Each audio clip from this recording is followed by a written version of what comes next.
The wind howled through the narrow cobblestone streets like a wounded beast, carrying with it the bitter promise of frost and death. Odette Fireborn pulled her threadbare shawl tighter around her shoulders, her breath forming small clouds in the moonlit air as she hurried through the empty village square. The full moon hung overhead like a silver eye, watching, waiting. Most people had retreated to their homes hours ago, seeking warmth and safety, but Odette's work at the bakery had kept her late into the evening. Her fingers were still dusted with flour, her body aching from kneading dough since dawn.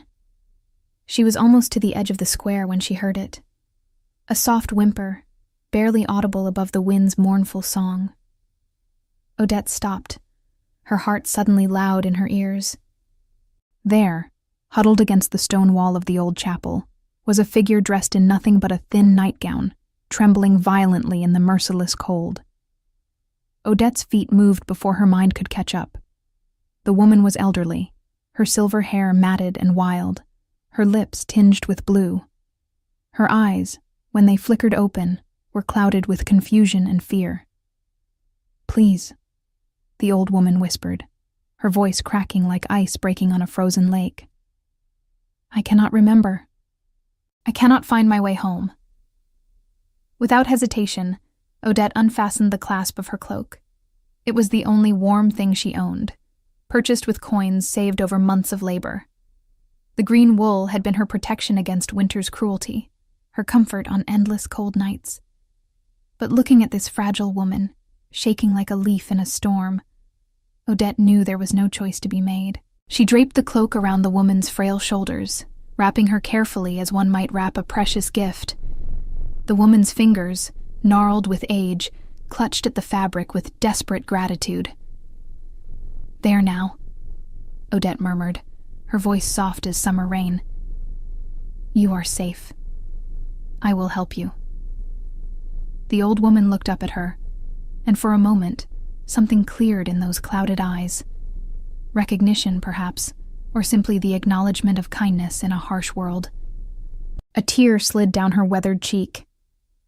"Such a beautiful heart," she whispered, "like starlight in the darkness." Odette helped the woman to her feet, supporting most of her weight as they moved slowly toward her small cottage at the edge of the village.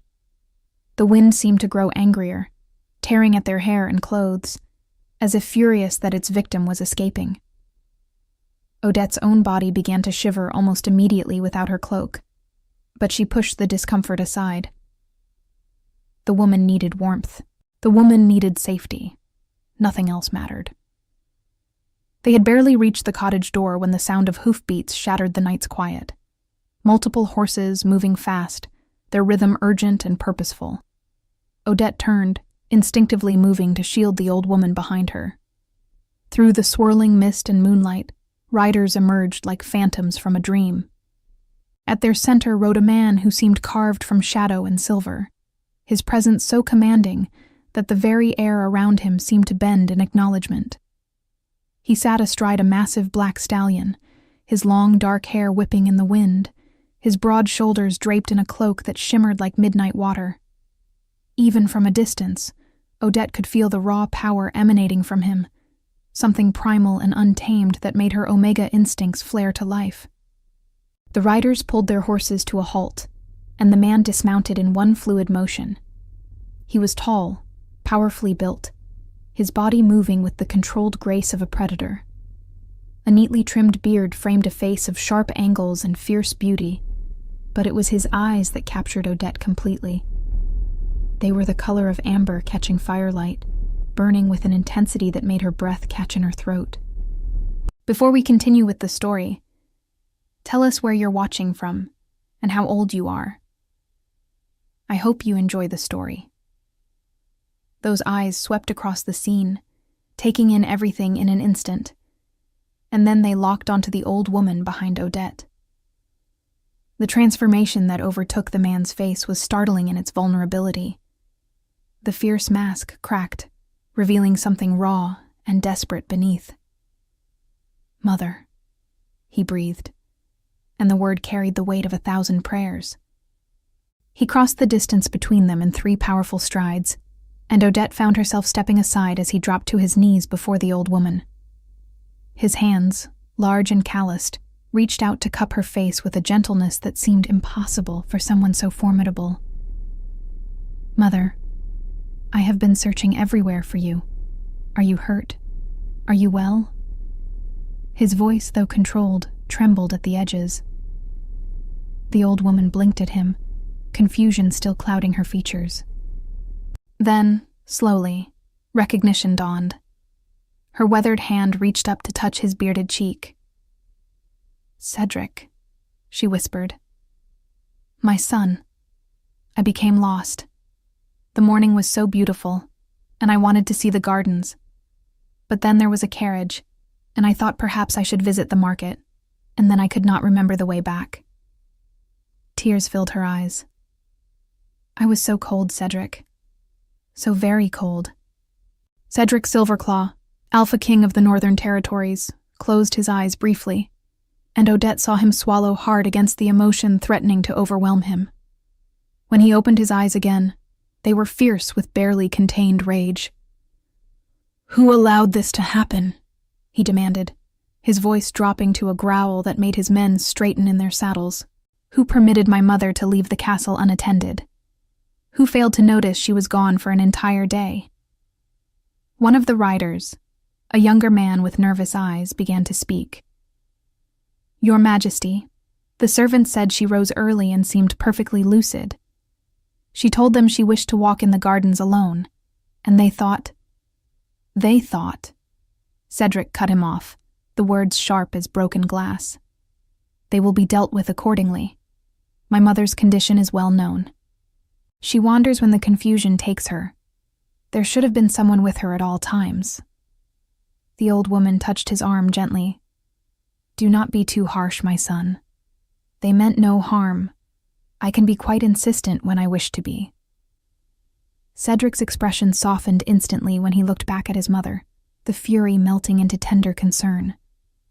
It was like watching a wolf transform into something gentle and tame, and Odette found herself mesmerized by the duality. Then his gaze shifted to Odette, and she felt the full force of his attention fall upon her, like warm sunlight breaking through storm clouds. His eyes traveled from her face to the green cloak wrapped around his mother, then to Odette's own shivering form, clad only in her thin work dress. Understanding dawned across his features, followed by something that looked almost like awe. "You gave her your cloak," he said softly, rising to his feet. He towered over Odette, but there was nothing threatening in his posture. If anything, he seemed to be consciously making himself less imposing, as if afraid he might frighten her. "On a night like this, you gave away your only protection." Odette felt her cheeks flush under his intense scrutiny. "She needed it more than I did, Your Majesty." Her voice came out steadier than she felt. "I could not leave her to freeze." Something flickered in Cedric's amber eyes, a spark of something profound and unexpected. He studied her face as if memorizing every feature, every curve and shadow. The moment stretched between them, heavy with unspoken meaning, and Odette felt her heart begin to race for reasons that had nothing to do with fear. "What is your name?" he asked, and his voice had taken on a different quality, softer, almost reverent. "Odette Fireborn, Your Majesty." "Odette," he repeated, and the way he said it made it sound like a prayer. "You saved my mother's life tonight. Do you understand that? In this cold, at her age, with her weak lungs, she would not have survived another hour exposed to the elements." Odette had not thought of it in such stark terms, but looking at the fragile woman now wrapped in her cloak, she realized he was right. The knowledge settled over her like a heavy mantle. "I only did what anyone with a heart would do," she said quietly. "No," Cedric replied, shaking his head slowly. Most would have hurried past, telling themselves it was not their concern. Most would have protected themselves first. "You are not most people, Odette Fireborn." The way he looked at her made Odette feel exposed, as if he could see straight through to her soul. It was unnerving and exhilarating all at once. The old woman had been watching this exchange with growing interest, her clouded eyes suddenly sharp and calculating despite her confusion. A small smile played at the corners of her lips. "Cedric," she said, drawing his attention back to her. "You should marry this girl." The words fell into the night like stones into still water, creating ripples of shock that seemed to freeze everyone in place. Odette's eyes went wide, her mouth opening but no sound emerging. Heat flooded her face, turning her cheeks scarlet even in the cold. "Mother," Cedric said, his own voice strained with surprise, and something else Odette could not identify. But the old woman continued, undeterred. "She is beautiful, is she not? Look at that golden hair, like sunlight captured in silk. And those eyes, so gentle and kind. But more than that, she has a good heart. She gave me warmth when she had so little herself. She did not hesitate, did not calculate the cost. That is the kind of woman who should stand beside a king. That is the kind of woman who should be your queen." The silence that followed was excruciating. Odette wanted the ground to open and swallow her whole.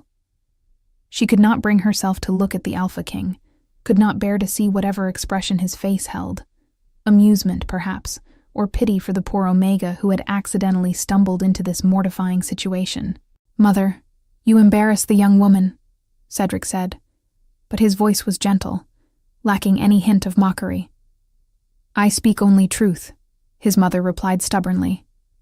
"My mind may wander, my son, but my heart still knows quality when it sees it."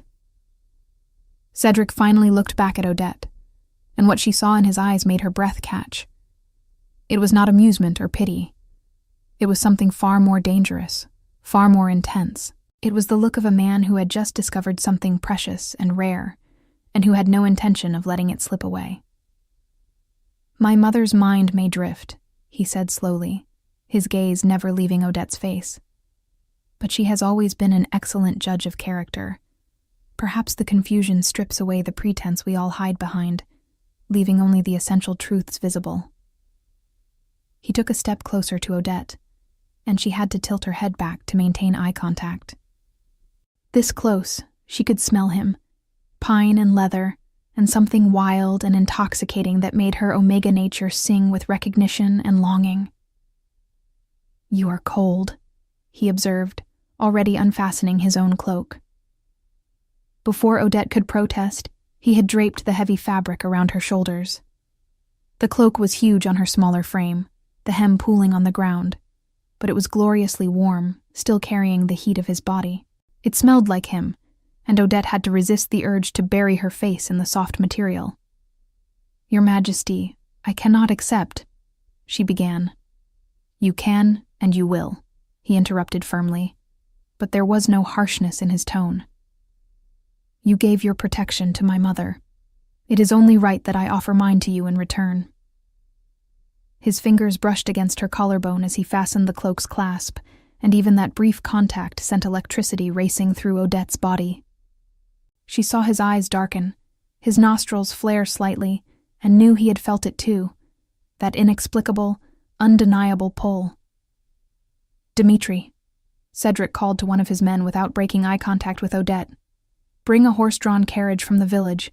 My mother needs to be transported with care. And send word to the castle. Prepare the best guest chambers. We will have a visitor."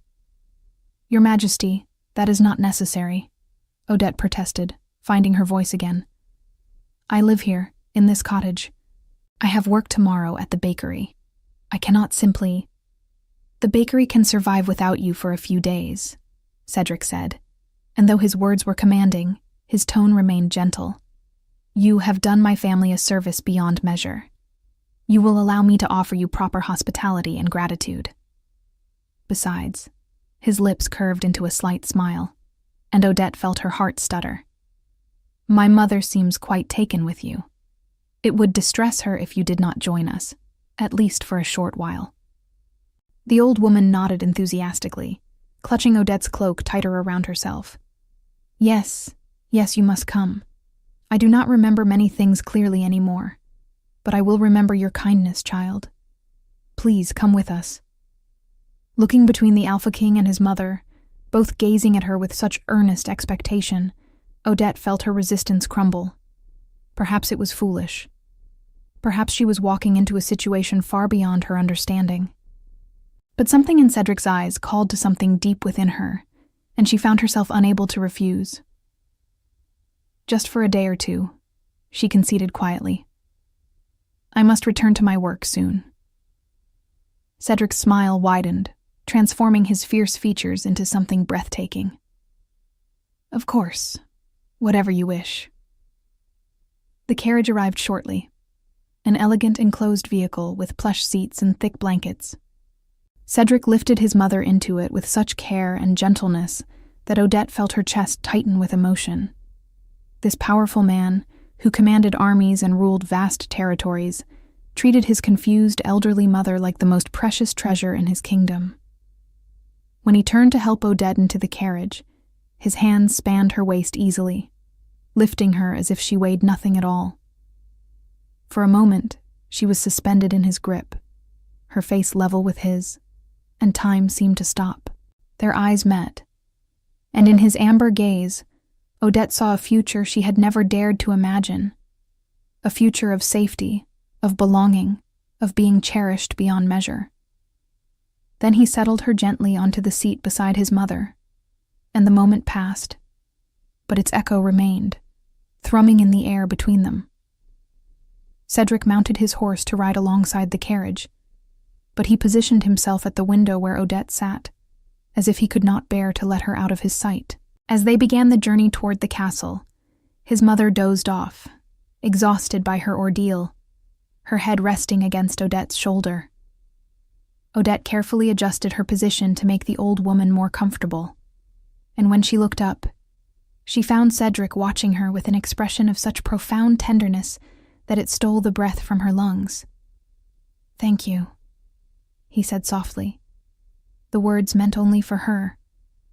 For being kind when you had every reason not to be, for seeing a person in need rather than an inconvenience, for having the courage to give when you have so little. "I have more than many," Odette replied, gently stroking the old woman's silver hair. "A roof over my head, work that keeps me fed, my health and strength. What is a cloak compared to a life?" Cedric's gaze intensified. "Everything, if it is all you have to keep the cold at bay." They rode in comfortable silence for a while, the only sounds the rhythmic clop of hooves and the gentle creak of the carriage. The moon continued its journey across the sky, bathing everything in silver light. Odette found herself stealing glances at the Alpha King, trying to reconcile the fierce warrior she had heard legends about with this devoted son who rode protectively beside his sleeping mother. "Does she wander often?" Odette asked quietly, not wanting to wake the old woman. Cedric's jaw tightened. "More frequently of late. Some days she is perfectly herself, sharp and clever as she ever was. Other days, the mist takes her, and she forgets where she is, who she is. The healers say it is the way of time, that the mind sometimes fails even when the body endures." Pain flickered across his face. "I would give anything to restore her fully, to see her eyes clear and bright as they were when I was a child. But all I can do is keep her safe, keep her comfortable, and cherish every moment of clarity she grants me." The raw honesty in his words touched something deep in Odette's heart. Here was a man who loved without reservation, who was not ashamed to show his vulnerability when it came to those he cared for. "She is fortunate to have such a devoted son," Odette said softly. "I am the fortunate one," Cedric corrected. "She raised me alone after my father fell in battle. She taught me everything I know about ruling with both strength and compassion. She showed me that true power lies not in domination, but in protection. Every good thing in me comes from her." His words painted a picture of a childhood shaped by love and wisdom, and Odette found herself wanting to know more, to understand the layers of this complex man. "The servants who let her leave," she ventured carefully. "What will happen to them?" Cedric's expression hardened slightly, the warrior returning to his features. They will be disciplined, but not harmed. My anger comes from fear, from the knowledge of what could have been lost. But I am not a tyrant who punishes honest mistakes with cruelty. They will lose certain privileges, perhaps be reassigned to duties where such negligence cannot occur. But they will learn, and they will be better for it. Odette felt a wave of relief. She had heard stories of alphas who ruled through terror, who showed no mercy to those who failed them. Cedric's measured approach spoke of a man who understood the weight of his power and wielded it with care. The castle loomed ahead, its towers reaching toward the star-strewn sky like the fingers of giants. Torches blazed along its walls, and as word of the Alpha King's return spread, Odette could see figures rushing to prepare for his arrival. The massive gate swung open, and they entered a courtyard filled with anxious servants and guards. Cedric dismounted immediately and opened the carriage door himself, waving away the attendants who rushed forward to help. He lifted his mother with infinite care, and she stirred in his arms, blinking up at him with momentary confusion that quickly cleared. "We are home," he told her gently. "Home," she repeated and smiled. "Yes. Home is good." He turned to Odette, his eyes finding hers across the distance. "Wait for me," he said, and it sounded like more than just a request about the next few minutes. A woman in a healer's robes hurried forward, bowing deeply to Cedric. "Your Majesty, let me take the Lady Marguerite. We must ensure she has suffered no ill effects from exposure." Cedric reluctantly transferred his mother into the healer's care, but not before pressing a kiss to her forehead. "I will check on you soon, Mother." Go," Lady Marguerite said, making a shooing motion. "Tend to your pretty guest. Do not leave her standing alone in the cold night. I raised you better than that." Even in her confusion, the old woman was sharp enough to make Cedric's men hide smiles behind their hands. The Alpha King's ears actually turned slightly red, and Odette felt her own cheeks flame again.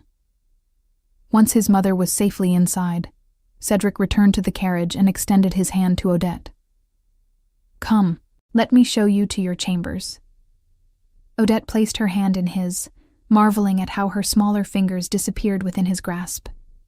His skin was warm and calloused, the hand of a man who wielded swords and worked alongside his people despite his royal status. He helped her down from the carriage with the same gentleness he had shown his mother, and Odette wondered if he treated everything precious with such care. The castle interior was magnificent, all soaring ceilings and rich tapestries, but Odette barely noticed. She was too aware of Cedric walking beside her, his presence overwhelming in the enclosed spaces. Servants bowed as they passed, their eyes curious but respectful, as they took in the small Omega wrapped in their king's cloak. "The guest quarters are in the east wing," Cedric explained as they climbed a grand staircase. "You will have privacy, but also easy access to the main halls. If you need anything at all, you need only ask one of the servants. They will be instructed to attend to your every comfort." "Your Majesty, this is too much," Odette protested weakly. "I am just a baker's assistant. I do not belong in such grandeur." Cedric stopped walking and turned to face her, his expression intense. "You saved my mother's life, Odette. There is no grandeur fine enough to repay that debt. And you are not just anything. You are a woman of remarkable character and courage."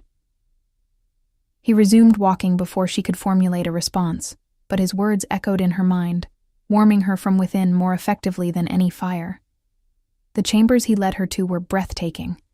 A suite of rooms with a canopied bed large enough for 4 people, plush carpets in deep jewel tones, and a fireplace already crackling with welcoming heat. Through an archway, Odette could see a bathing room with a porcelain tub and what appeared to be fresh flowers arranged in crystal vases. "This cannot be the guest quarters," she breathed. "These are royal chambers." "These are the rooms reserved for honored guests," Cedric corrected. "And you are the most honored guest I have ever hosted." A young woman appeared in the doorway, curtsying deeply. "Your Majesty, I am Alara. I have been assigned to attend to Miss Fireborn during her stay. A hot bath is being prepared and fresh clothing will be brought shortly." Cedric nodded approvingly. "Excellent. Alara, ensure that Odette wants for nothing. If she expresses any wish, you will see it fulfilled immediately." "Of course, Your Majesty." Cedric turned back to Odette, and she saw a flicker of reluctance cross his face, as if he did not want to leave. "I must check on my mother and deal with matters that cannot be delayed. But I would very much like to speak with you more tomorrow, if you would permit it. Perhaps you would join me for breakfast." The invitation was phrased as a question, but Odette could hear the hope underlying it. This powerful Alpha King was asking, not commanding, and the gesture touched her deeply. "I would like that," she said softly. His face transformed with a smile that made him look years younger. "Then I will count the hours until morning. Sleep well, Odette Fireborn. May your dreams be warm and peaceful." He bowed to her, the Alpha King bowed to her, and then swept from the room, leaving Odette standing in stunned silence. Alara bustled about, drawing the bath and laying out sleeping clothes of the softest silk Odette had ever felt. "Your bath is ready, miss. Take your time. I will wait outside if you need anything." Odette sank into the hot water with a sigh of pure bliss, letting the warmth seep into her cold, stiffened muscles. The events of the night seemed surreal, like something from a fairy tale rather than her simple life. She kept expecting to wake up in her narrow bed in her tiny cottage, to discover this had all been an elaborate dream. But the luxurious bath, the silk nightgown, the enormous soft bed she eventually climbed into, all of it was undeniably real. And so was the memory of amber eyes watching her with an intensity that suggested she had become something significant to the man who wore a crown. Odette lay in the darkness, Cedric's cloak draped across the foot of the bed because she could not quite bring herself to return it yet, and tried to calm her racing thoughts. Tomorrow she would see him again. Tomorrow they would talk. And she had no idea what that would mean for her carefully ordered, predictable life. Sleep finally claimed her, and her dreams were indeed warm, filled with amber eyes and gentle hands, and a voice that spoke her name like a benediction. Morning arrived with golden sunlight streaming through the tall windows. Odette woke slowly, luxuriating in the comfort of the bed for a moment before memory returned in a rush. Today. Breakfast. The Alpha King. She sat up quickly, her heart beginning to race. Alara appeared almost immediately, as if she had been waiting for signs of consciousness. "Good morning, miss. I have breakfast clothing prepared for you. The king requests your presence in the sunroom in an hour." The dress Alara helped her into was simple but beautifully made, a soft blue that complemented her fair coloring. Someone had brushed and arranged her blonde hair so it fell in gentle waves down her back, and when Odette looked at her reflection, she barely recognized herself. "You look lovely," Alara said warmly. "The king will be pleased." The walk to the sunroom felt both too long and too short. Odette's nerves built with each step, her omega instincts hyper-aware that she was about to be in close proximity with an alpha, whose presence called to her in ways she did not fully understand. The sunroom was aptly named, its walls made almost entirely of glass to allow light to flood the space. Plants grew in abundance, creating a small indoor garden, and in the center was a small table set for two. Cedric stood by the windows, looking out over the grounds, but he turned immediately when she entered. If she had found him overwhelming by moonlight, he was devastating in the soft morning sun. He had changed into fresh clothing, dark trousers, and a white shirt that emphasized his powerful build. His long black hair was tied back, revealing the strong lines of his face, and when he smiled at her approach, Odette felt her knees go weak. "Odette," he said, and again that sense that her name was something precious in his mouth. "You look rested. I hope the chambers were comfortable." They were wonderful, she managed. Far too wonderful for someone like me, but wonderful nonetheless. He pulled out a chair for her, a gesture of old-fashioned courtesy. Please, sit. I have had the kitchen prepare a variety of dishes. I was unsure what you might prefer. The table was indeed laden with food. Fresh bread still warm from the ovens, fruit preserves, soft cheeses, delicate pastries, sliced meats, and eggs prepared in several different styles. It was more food than Odette typically ate in 3 days. This is too much, she protested. Eat what calls to you and leave the rest, Cedric said easily, settling into his own chair. I want you to have choices. As they began to eat, an easy conversation developed.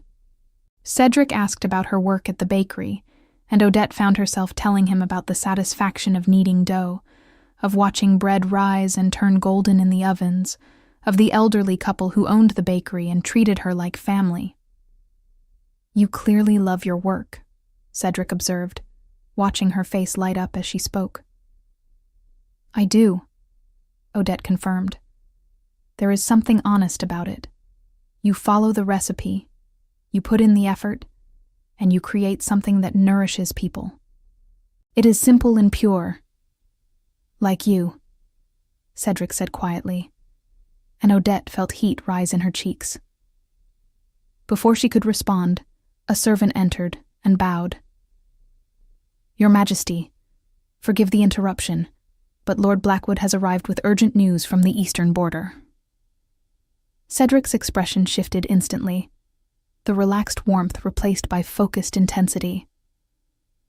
Tell him I will meet him in the war room in 10 minutes. The servant bowed and withdrew, and Cedric turned back to Odette with visible regret. I apologize. Duty calls in ways that cannot be ignored. Of course, Odette said quickly. You are a king. I understand. He stood but did not immediately leave. My mother typically rises late and takes her breakfast in her chambers. Perhaps you would visit her this morning. I know she would enjoy your company. And truthfully, I would feel better knowing someone with your gentle spirit is nearby should she need anything. I would be happy to sit with her, Odette replied, honestly.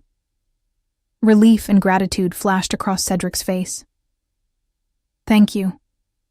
I will find you both later, when these meetings conclude. He hesitated, then added, I very much enjoyed our breakfast, Odette. I hope we can do this again soon. I would like that, she said, and meant it. After he left, Ilara appeared to guide Odette to Lady Marguerite's chambers. The older woman was awake and sitting by her window, wrapped in blankets and gazing out at the gardens below. When Odette entered, her face lit up with recognition. The angel from last night, she said warmly. They told me you were still here. Come, child, sit with me. Tell me about yourself. Odette spent the morning with Lady Marguerite and found the experience both delightful and heartbreaking. The old woman drifted between clarity and confusion, sometimes speaking lucidly about her life and her son, other times believing she was decades in the past, asking about people long dead.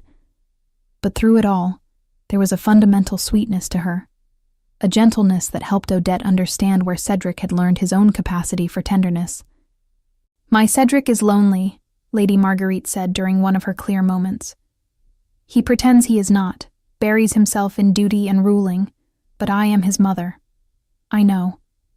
He thinks because he is Alpha King, he must be strong all the time, must never show weakness or need. But everyone needs someone to be soft with, someone who sees the man beneath the crown. She turned to look at Odette directly, her gaze suddenly sharp. He needs someone like you. I saw how he looked at you last night, child, like the sun rising after endless night. Odette did not know how to respond to that, so she simply squeezed the old woman's hand gently. The days began to form a pattern. Cedric was often occupied with the endless responsibilities of rulership. Meetings with advisors, judgments to render, disputes to settle, military matters to oversee. But he made time for Odette, seeking her out in the gardens where she walked with his mother, joining them for meals, finding excuses to be in her presence. Odette learned that beneath the fierce exterior the world saw, Cedric possessed a mind of remarkable depth. He quoted poetry, discussed philosophy, showed genuine interest in the opinions of others. With his people, he was firm but fair, commanding respect through competence rather than fear. But with his enemies, those who threatened his kingdom or his people, he was utterly ruthless, a force of nature that could not be reasoned with or turned aside. The duality fascinated Odette. This man who could be so tender with his confused mother, so thoughtful in conversation, yet who she overheard planning military strategies with a cold precision that sent chills down her spine. One afternoon, she witnessed him dealing with a minor lord who had been abusing his tenants. The lord had come to the castle expecting royal backing for his harsh policies, confident in his connections and his wealth.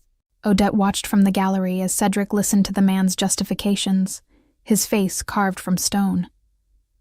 When the lord finished speaking, Cedric rose from his throne, and the temperature in the room seemed to drop. "You mistake me for someone who values your gold more than justice," Cedric said, his voice carrying effortlessly through the hall. "You mistake me for someone who will overlook cruelty because it is convenient. You are wrong on both counts." The lord's face paled. "Your Majesty, I only meant—" "You meant to exploit those under your care for personal gain," Cedric interrupted, descending the steps toward the trembling man. "You meant to treat human beings as disposable resources. You meant to bring your corruption before your king and expect approval." Cedric stopped directly in front of the lord, looming over him. "Your lands are stripped. Your title is revoked. Your wealth will be redistributed to repair the damage you have caused, and you will work in the fields you once owned, so you might learn what it is to labor under a cruel master. If I hear you have not learned this lesson, if one whisper reaches me that you continue to value gold over humanity, I will ensure you understand the full weight of my displeasure." The lord was dragged away, and Cedric resumed his seat, his expression unmoved by the man's pleading. But when he looked up and saw Odette watching from the gallery, his features softened instantly, and he offered her a small smile that was for her alone. That night at dinner, as they ate together with Lady Marguerite between them, Odette found the courage to speak her mind. "You were very harsh with that lord today." Cedric paused in his meal, studying her face. "Do you think I was unjust?" "No," Odette said slowly. "I think you were exactly as harsh as the situation required. But it made me realize how different you are in these two worlds, gentle with those you care for, merciless with those who deserve it." "Is that troubling to you?" he asked quietly. Odette considered the question carefully. "No. I think it shows you understand that true strength is knowing when to be soft and when to be steel. Not everyone can walk that line." Something blazed in Cedric's eyes, a look of such intensity that Odette felt it like a physical touch. "You see clearly, Odette Fireborn. You see the truth of things." Lady Marguerite, who had been eating quietly, suddenly spoke. "I remember your father looking at me like that once," she said to Cedric, her voice distant with memory, like I was the answer to every question he had never known to ask. Cedric reached over and took his mother's hand. "You were," he said simply, "and he was blessed beyond measure to have you." The moment was so tender, so full of love, that Odette felt tears prick her eyes. As another week passed, Odette knew she should return to her life in the village, to her work and her cottage. But every time she mentioned leaving, Cedric found reasons for her to stay just one more day. And truthfully, she did not try very hard to insist. Being here, in this place of beauty and comfort, spending time with Lady Marguerite and with Cedric, felt like living in a dream she was not ready to wake from. She was in the castle library late one afternoon, reading to Lady Marguerite, who had dozed off in her chair, when Cedric found her. "I have been searching the castle for you," he said softly, not wanting to wake his mother. I am sorry, Odette whispered back. We lost track of time. Do not apologize. She looks peaceful. He gazed at his sleeping mother with such love that Odette's heart ached. Would you walk with me? There is something I wish to show you. Odette carefully extricated herself from beside Lady Marguerite, covering the old woman with a blanket. Cedric offered his arm, and after a moment's hesitation, Odette took it, feeling the strength in his muscles even through his shirt. He led her through corridors she had not yet explored, up winding staircases, until they emerged onto a tower balcony. The sun was setting, painting the sky in shades of gold and crimson, and spread out below them was a view of the entire kingdom, rolling hills, forests, distant villages with smoke curling from their chimneys. This is where I come when the weight of the crown grows heavy, Cedric said, standing beside her at the railing. Up here, I can see everything I am responsible for, everyone who depends on my decisions. It reminds me why I bear the burden. It is beautiful, Odette breathed. It is, he agreed. But when she glanced over, she found him looking at her rather than the landscape.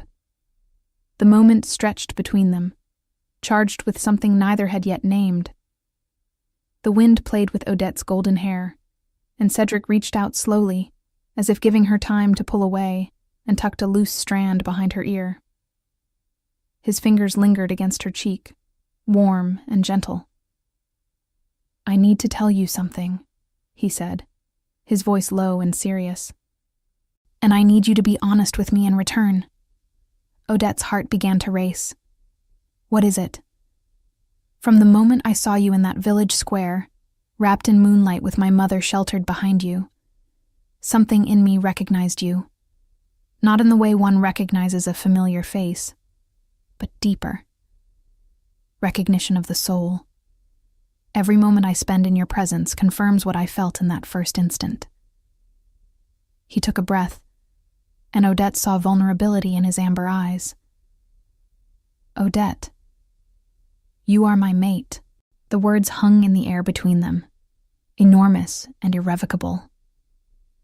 Odette felt the truth of them resonate in her bones, felt her omega nature rise up in response to his alpha call. It was what she had been feeling all along, this pull toward him that defied logic or reason. I feel it too, she whispered. I did not want to presume, did not want to believe that someone like you could look at someone like me and see everything, Cedric interrupted, stepping closer. I see everything, Odette. Your kindness, your strength, your gentle heart that nonetheless has steel at its core. I see the way my mother lights up when you enter a room, the way you make her feel safe even when confusion takes her.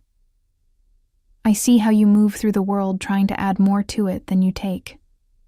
I see you, and I want to spend the rest of my life being worthy of you. Tears spilled down Odette's cheeks. Worthy of me? Cedric, you are a king. I am nobody.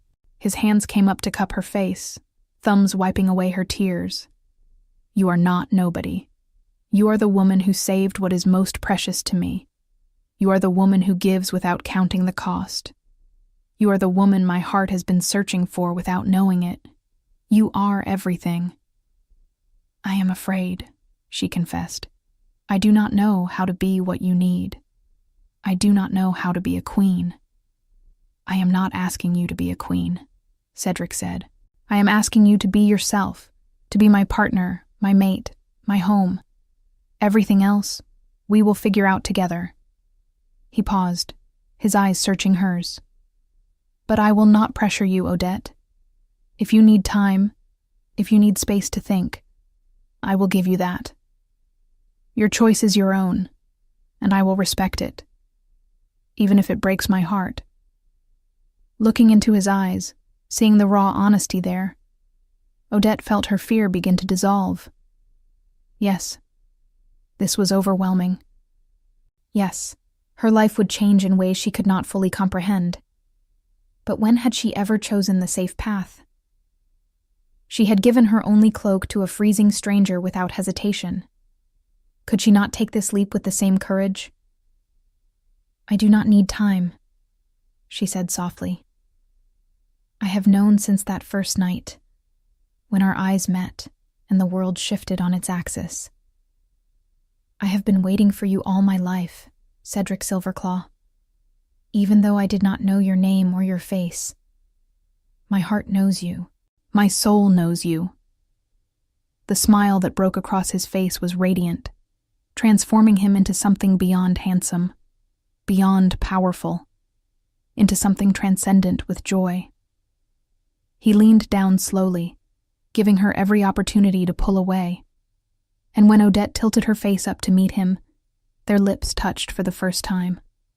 The kiss was gentle at first, almost reverent, as if Cedric was afraid she might shatter, but as Odette responded, rising on her toes to get closer, it deepened into something more urgent.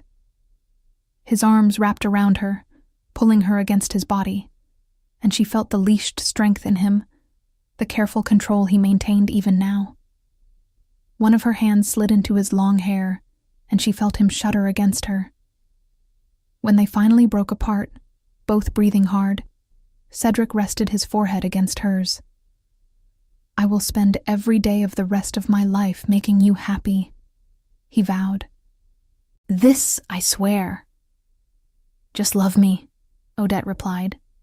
"Just be the man you are when you hold your mother's hand, and when you defend the helpless. Be both the steel and the silk. That is all I need." They stood together on that tower balcony as the sun completed its descent and stars began to emerge, holding each other and speaking in soft voices about the future they would build together. Cedric told her about the responsibilities she would be taking on, but also about the freedoms she would have, the good she could do with a queen's resources, and a king's backing. Odette spoke of her fears and her hopes, and Cedric listened with complete attention, treating each word like a treasure.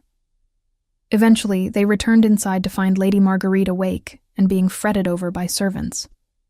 When she saw Cedric and Odette enter together, saw their entwined hands and radiant faces, her own face lit up with delight. "Finally," she exclaimed. "I told you she was perfect for you, did I not? Did I not say so?" "You did, Mother," Cedric replied, grinning. "As always, your wisdom proves true." He led Odette to sit beside his mother, and then dropped to one knee before them both, holding Odette's hand between his own. "Mother, I wish to make this formal," he said. "I want your blessing to ask Odette to be my mate, my queen, my partner in all things." Lady Marguerite reached out with her free hand and placed it over their joined hands. Despite her confusion on so many topics, her eyes were perfectly clear in this moment. "My darling boy, you have my blessing and my joy. This woman saved my life with her selfless act. She sat with me when I was lost in my own mind. She treated me with dignity and kindness when she owed me nothing." She turned to Odette. "And you, dear child, you are taking on a man with a kingdom on his shoulders and an aging mother who sometimes forgets her own name. Are you certain you wish this burden?" "It is not a burden," Odette said firmly. "It is a gift. You both are." Tears streamed down Lady Marguerite's weathered cheeks. "Then you have my blessing, and my love, and my gratitude. Welcome to our family, daughter." The word daughter nearly undid Odette completely. She had been orphaned young, had grown up without family, and to be claimed by this woman and her extraordinary son felt like being welcomed home after a lifetime of wandering. The next weeks were a whirlwind of preparation. News of the Alpha King's chosen mate spread through the kingdom like wildfire, and people flocked to the castle hoping for a glimpse of the woman who had captured their ruler's heart. When they learned the story, how she had given her only cloak to a freezing stranger, how that stranger had been the king's beloved mother, the romantic tale caught fire in people's imaginations. Odette found herself the subject of songs and stories, her simple act of kindness elevated to legend. It was overwhelming and humbling in equal measure. Cedric remained at her side through all of it, a steady presence whenever anxiety threatened to overwhelm her. He taught her what she needed to know about royal protocol and kingdom politics, but he also made sure she did not lose herself in the transformation. The bakery owners from the village were given positions in the castle kitchens at her request, and her little cottage was converted into a home for elderly villagers who had nowhere else to go, funded by the crown. "You will be a queen who changes lives," Cedric told her one night as they walked through the garden beneath the stars. "Already, you are thinking of how to use this position to help others. That is the mark of true nobility." "I am only doing what feels right," Odette protested. "Exactly," Cedric replied, stopping to face her. "You do not need to think about kindness or calculate its costs. It flows from you naturally, like water from a spring. That is why you are extraordinary." He kissed her then, and Odette melted into his embrace, marveling at how safe she felt in these powerful arms, how cherished by this fierce heart. The bonding ceremony was planned for the next full moon, and as the date approached, Odette found herself both excited and terrified. She would be standing before the entire kingdom, pledging herself to Cedric, accepting the title of queen. Sometimes the magnitude of it all stole her breath. Lady Marguerite was having more confused days as the ceremony approached, and Odette spent many hours sitting with her, reading to her, helping her remember. On her clearer days, the old woman helped Odette prepare, teaching her about the history of the kingdom and sharing stories of Cedric's childhood. "He was always so serious, even as a boy," Lady Marguerite said one afternoon, a fond smile on her face. "After his father died, he thought he had to be strong all the time. He forgot how to play, how to laugh freely. But you, my dear, you have brought light back into his eyes. You have reminded him that he is allowed to be happy." "He has given me so much more," Odette said. "He has given me a home, a family, a purpose beyond my own survival." "That is what true mates do," Lady Marguerite replied. "They make each other more than they could be alone." On the eve of the ceremony, a complication arose. A neighboring kingdom's alpha, Lord Theron of Winterfell, arrived uninvited and demanded an audience with Cedric. Theron was known for his cruelty and his ambition, and there had been tensions between the kingdoms for years. Odette was in the castle library when raised voices echoed through the halls. She followed the sound to find Cedric in the throne room, standing toe-to-toe with a man nearly as tall as himself, this one blonde and cold-eyed. "You insult me by taking an Omega as your queen," Theron was snarling. "A nobody from a village bakery? This is the mate the great Cedric Silverclaw chooses? It is a disgrace to all alphas." Cedric's response was delivered in a voice so cold, it seemed to freeze the air itself. "You will not speak of my mate. You will not even think her name. You will bow to your superior, accept your dismissal, and leave my kingdom before I forget the diplomacy that keeps your head attached to your shoulders," Theron sneered. "You have grown soft, Silverclaw, controlled by the whims of a weak Omega. Perhaps it is time for new leadership in these territories." The threat hung in the air for a heartbeat. Then Cedric moved. It happened so fast that Odette barely saw it. One moment Cedric was standing still. The next he had Theron by the throat, lifted off the ground, slammed against the nearest pillar. The sound of impact echoed through the throne room. "You dare threaten me!" Cedric growled, and his voice was no longer human, but something primal and terrifying. "You dare come into my home and insult my mate and suggest rebellion against my crown?" Theron gasped for air, his face turning red, but Cedric's grip did not loosen. "I could crush your throat with my bare hands," Cedric continued, his face inches from Theron's. "I could declare war on your kingdom and raze it to the ground. I could make you an example that would echo through history. But I will not, because my mate values mercy, because she has taught me that strength without restraint is just brutality." He released Theron, who crumpled to the floor, coughing and gasping. You have until sunset to be beyond my borders, Cedric said, his voice returning to its normal register, but losing none of its authority. If you ever speak ill of my queen again, if you ever threaten my kingdom or my people, there will be no mercy. Do you understand? Theron nodded, unable to speak, and was dragged away by guards. Only then did Cedric notice Odette standing in the doorway. His expression transformed immediately from fury to concern. How long have you been there? Long enough, Odette replied, walking toward him. She should have been frightened by the display of violence, by the reminder of how dangerous Cedric could be. Instead, she felt only pride and a deep, fierce love. Long enough to see you defend me, long enough to see you choose mercy when fury would have been easier. Cedric pulled her into his arms, holding her tightly. He insulted you. He dared to suggest you were unworthy. The rage I felt, Odette, I wanted to destroy him. But you did not, she said softly, pulling back to look into his face. You controlled it. You were exactly as harsh as necessary and no more. That is what makes you a good king, Cedric. That is what makes you the man I love. He closed his eyes, breathing in her scent, letting her presence calm the fury still thrumming through him. I do not deserve you. You do, she insisted. You deserve happiness and love, and someone who sees all of you, the warrior and the son, the king and the man. I see you, Cedric, and I choose you with my whole heart. They stood together in the throne room, holding each other, until the rage had fully passed and only love remained. The next day dawned clear and bright, perfect for a bonding ceremony. The castle was bedecked with flowers and ribbons, and people from across the kingdom had gathered to witness their alpha king claim his mate. Odette was dressed in a gown of silver and blue, her blonde hair crowned with a circlet of moonstones.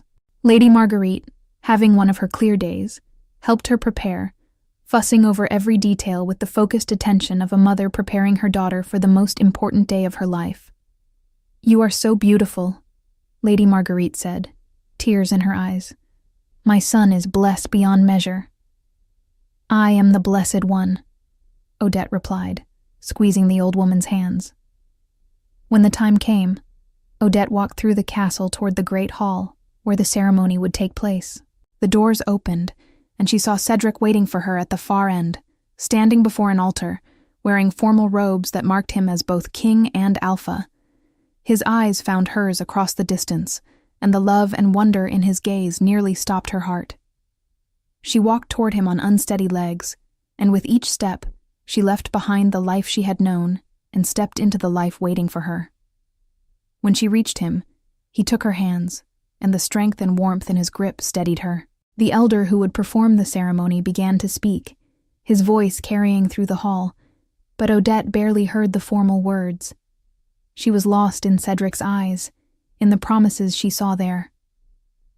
Do you, Cedric Silverclaw, Alpha King of the Northern Territories, take this woman as your mate, to protect and cherish, to honor and stand beside, for all the days of your life?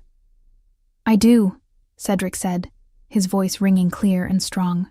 Before all these witnesses, before the moon that watches over our kind, I claim Odette Fireborn as my mate, my queen, my heart's home. And do you, Odette Fireborn, take this man as your mate, to support and stand with, to honor and love, for all the days of your life? Odette's voice was softer, but no less certain. I do. Before all these witnesses, before the moon that watches over us, I claim Cedric Silverclaw as my mate, my home, my chosen family. The elder smiled. Then by the power vested in me and by the laws of our kind, I declare you bonded. What has been joined here, let no force separate. Cedric leaned down and kissed her, and the hall erupted in cheers. But Odette heard none of it. All she knew was the feeling of Cedric's lips on hers, the bond snapping into place between them like a golden cord, tying their souls together for all time. When they broke apart, he whispered against her lips, My queen, my mate. My love. My king, she replied. My home. My heart. The celebration that followed was joyous and loud, filled with music and dancing and feasting. But eventually, Cedric stole Odette away from the crowds, leading her to the tower balcony where he had first confessed his feelings. I have something for you, he said, producing a small box from his pocket. Inside was a pendant on a delicate chain, a small moon carved from opal, shot through with blue fire. It reminded me of you, Cedric explained as he fastened it around her neck. Gentle and luminous, but with hidden depths of strength and fire. You saved my mother on a full moon night, and in doing so, you saved me as well. I was lost before you, Odette. I was going through the motions of ruling and living, but I had forgotten how to feel deeply, how to hope for something beyond duty. You gave me everything I never dared to dream of, Odette replied, her fingers touching the pendant. You saw value in me when I thought I was invisible. You made me believe I could be more than I was. You were always extraordinary, Cedric said firmly. I simply had the privilege of recognizing it. They stood together looking out over the kingdom they would rule side by side, Cedric's arms wrapped around Odette from behind, her head resting against his chest. The moon rose, full and bright, the same moon that had witnessed their first meeting, and Odette felt a sense of rightness settle over her like a blessing. In the months that followed, Odette grew into her role as queen. She established programs to help the poor, created shelters for those without homes, used her position to lift up those who had been forgotten. Cedric supported her in every endeavor, proud of the changes she brought to the kingdom. Lady Marguerite's condition worsened as winter deepened, and there came a night when the healers warned that the end was near. Cedric sat by his mother's bedside, holding her hand, with Odette on her other side. Lady Marguerite drifted in and out of consciousness, but during one of her clear moments, she smiled at them both. My beautiful children, she whispered. I am so glad I lived to see this. Cedric, you are loved as you deserve to be loved. Odette, you are the daughter I always wished for. Take care of each other. Be happy. We will, Mother, Cedric said, his voice breaking. We promise. Lady Marguerite squeezed both their hands weakly. The night I was lost and cold and afraid, an angel wrapped me in warmth. I knew then that everything would be all right. I was correct. Those were her last words. She slipped away peacefully, with her son and her chosen daughter beside her, loved and cherished to the very end. Cedric wept openly, and Odette held him as he grieved, providing the comfort and strength he had always given her. In his sorrow, he was vulnerable and human, and she loved him even more for trusting her with his pain. She was right, Cedric said later, as they stood on the tower balcony under the stars. She said you were my salvation, and she was right. Without you, this loss would have broken me. But with you beside me, I can bear it. I can honor her memory by being the man she raised me to be. We will honor her together, Odette said softly. We will make this kingdom into something that would make her proud. And they did. Over the years that followed, Cedric and Odette became legendary, not just for their love story, but for their rule. Cedric remained fierce in defense of his people, showing no mercy to those who would harm the innocent. But within his kingdom, he fostered an environment of justice and compassion, always with Odette at his side, tempering his warrior's instincts with her gentle wisdom.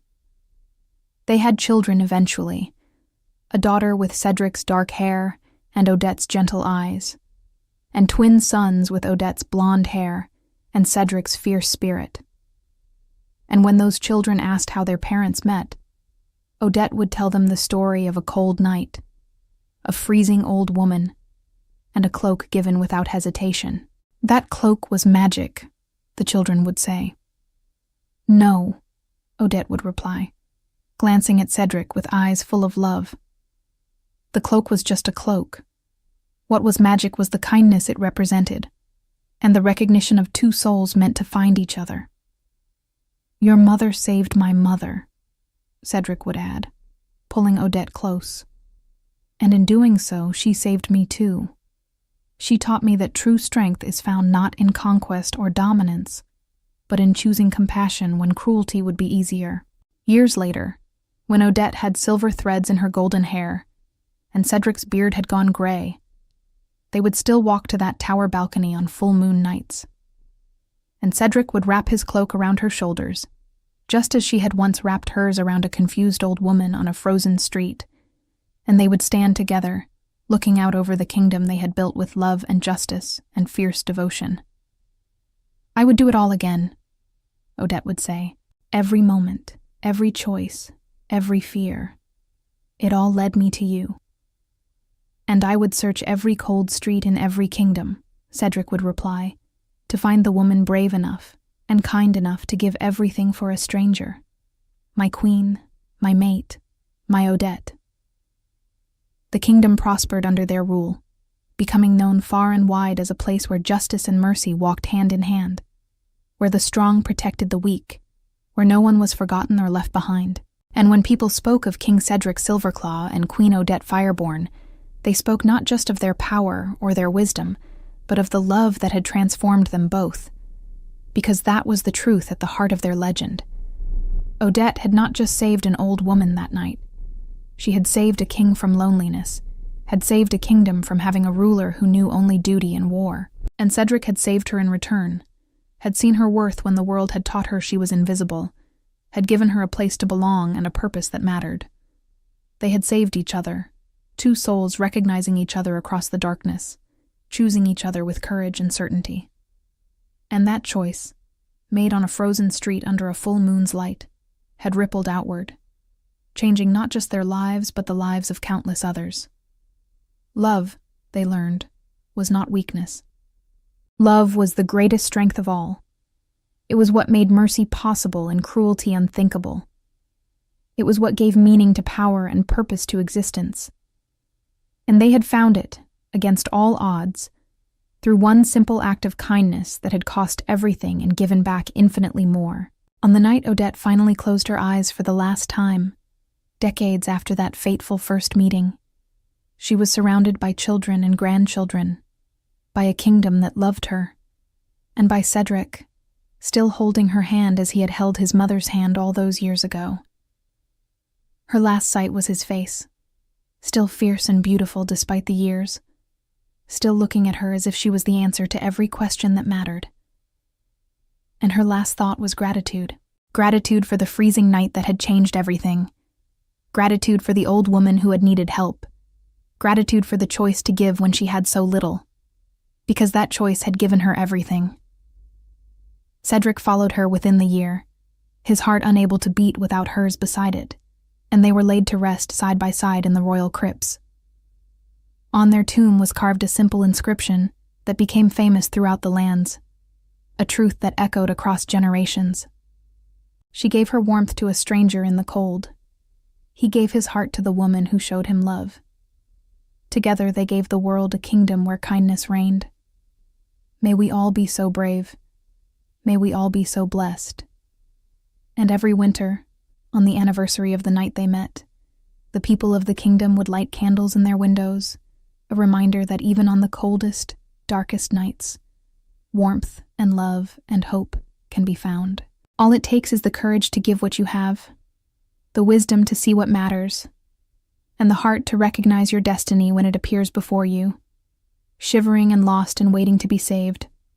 This was the story of Cedric and Odette, the Alpha King and the baker's assistant, the warrior and the gentle heart. This was the story of how a cloak given in kindness became a crown worn in love, and how two people, meant for each other from the beginning of time, found their way home. We'd love to hear your thoughts on this beautiful love story. Let us know what you thought of this tale full of emotions and surprises. Tell us your name, where you're watching from, and rate this story from 0 to 10 if it touched your heart. And if you enjoyed the plot, don't forget to leave a like and subscribe to the channel so you don't miss the amazing new stories coming soon. See you next time.